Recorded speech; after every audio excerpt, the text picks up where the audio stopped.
Hickok45. Thought y'all might be interested in a little more history.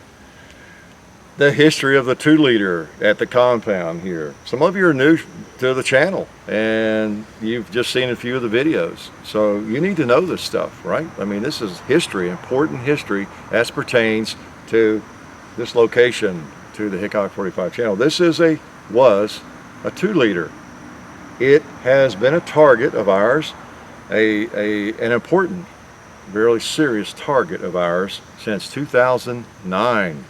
Okay, when we got the idea that these might just make good targets, because really when you think about what's in these things, these 74-cent ones, people actually drink these. Scary. So we're trying to do our part to save people, to save the health of the country. Okay, so many though, so many 2-liters, so few bullets. We're working on it though.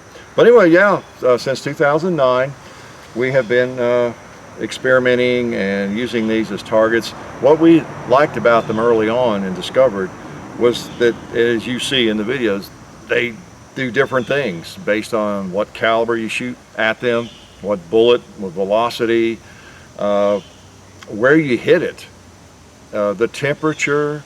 I mean, really, Einstein, if he were still around, could do a serious study on this and maybe come up with some patterns and things, and we've actually come up with a few. But they make an incredible target. We have enjoyed it. There's a nice visual there, and that's why we try to include them for your viewing pleasure and for the bugs drinking and worms drinking pleasure. I'm sorry, worms, we got the most unhealthy worms and bugs, you know, in Tennessee probably, but that's the way it goes.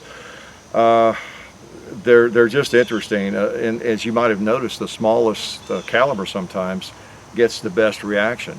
We have discovered that like a 380, 9mm sometimes, even a 22 will really set one off into a beautiful fountain or spinning wheel and all that kind of thing. So it's a great discovery, and we enjoy shooting them still, really do.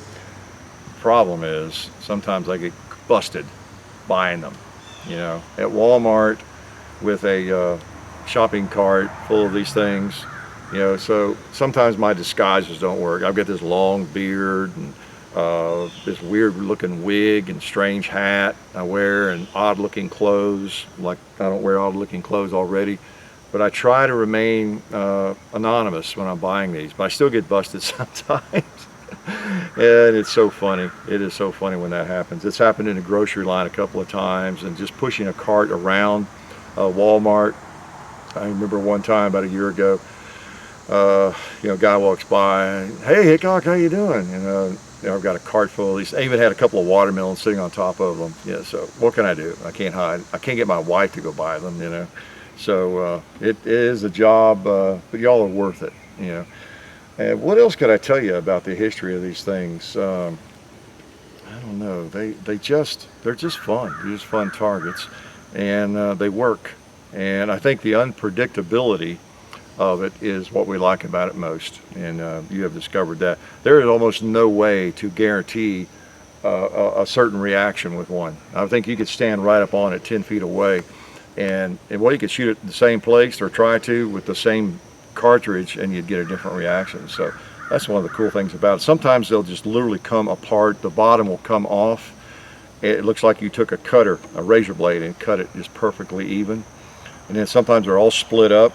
Other times they'll just have a little hole in it, and you know, it's hard to get the remains out of it to drain the blood, so you can put it in the embalming fluid, right, before you recycle it to the next plan or next purpose in life. So anyway, that's kind of the history of the 2-liter at the Hickok45 compound, and we knew you were desperate to know about that, maybe how long we've been doing it and why we do it. It just makes a great target. What else can I say?